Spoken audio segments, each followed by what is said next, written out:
So my presentation is on mitosis. Alright, so mitosis is a process of nuclear division in which the duplicated chromosomes separate to form two identical daughter cells. In the cell cycle, there's interphase, prophase, metaphase, anaphase, and telophase, and then cytokinesis. However, prophase, metaphase, anaphase, and telophase are only in mitosis. So mitosis happens in eukaryotic and prokaryotic cells.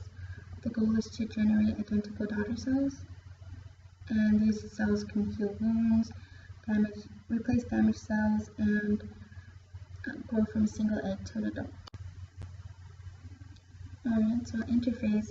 Interphase is like a preparation phase for mitosis. It makes everything easier for the actual dividing later on.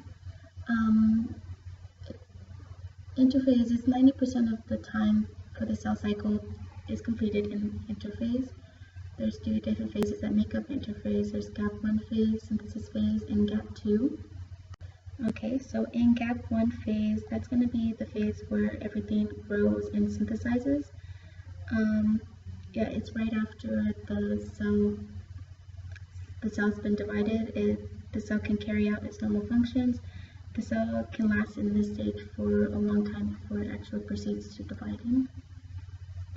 Synthesis phase is where the DNA is replicated and the formation of centrosomes occurs, and these centrosomes are going to be key later on in life, or later on in the mitosis. And chromosomes are replicated and put together, and these are called sister chromatids. And lastly, we have gap 2. This is the phase where it gathers all the last minute molecules to an organelles that's needed for the cell division, and this includes spindle fibers, which are centrosomes gathered at each end of the cell. Okay, so first official step or phase of mitosis is prophase. There's early prophase, mid-prophase, and late prophase. Okay, so early prophase is the nuclear membrane becomes more distinct and the chromatin fibers become more packed and condensed, and the nucleus begins to vanish. In animal cells, the double pairs of short rod structures called centrosomes appear and they move to opposite sides of the cell.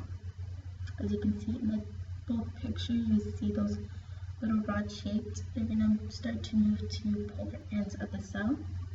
Right, in mid-phase, we have the chromatin threads are now condensed and become individual chromosomes. So we're able to see the X's that the chromosomes make, and each chromosome is made up of two identical halves called chromatids, and these are held together by centrosomes. And surrounding the centrosomes is going to be kinetochores, and these are going to be essential for the fibers to attach to and begin pulling later in phase. Right, so the pairs of centrosomes continue to move around and the vanished nucleus to the opposite sides of the cell. So these are going to be on polar opposites. And then thin fibers begin to radiate from the centrosomes, forming a pattern in the cytoplasm of a cell that looks like a star, and these are called strales, rays. And these rays are going to be the kind of like the placeholders. These are going to keep the centrosomes in place through the cell division, making the two cells separate. Right, in late prophase, the nuclear membrane is completely vanished, and these centrosomes and strales are the opposite sides of the cells. And then thin protein spindle fibers reach out, attaching to the centrosomes of each chromosome in the opposite direction. Alright, in metaphase, these polar fibers, microtubules that make up the spindle fibers, continue to extend from the poles to the center of the cell. So these are going to attach to the kinetochores, to the polar fibers, and pull from both sides of the centrosomes. These chromosomes align at the metaphase plates. So they're going to line up right in the middle, and these fibers are going to attach to the kinetochores, which are surrounding the chromatids.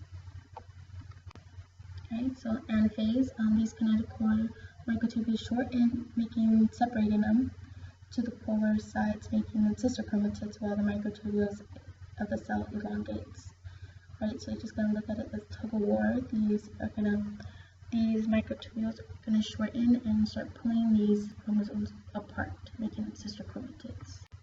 Right, so telophase, the sister chromatids are now daughter cells and they begin to lengthen into chromatids.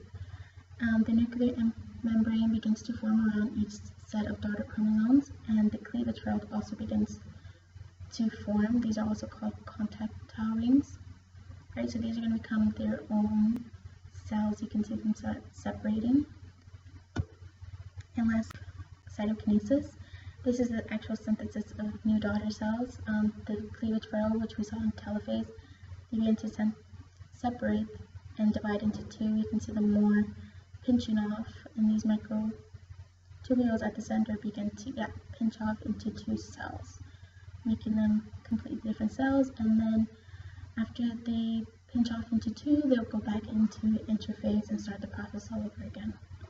Alright, so that's my presentation. Thank you for listening.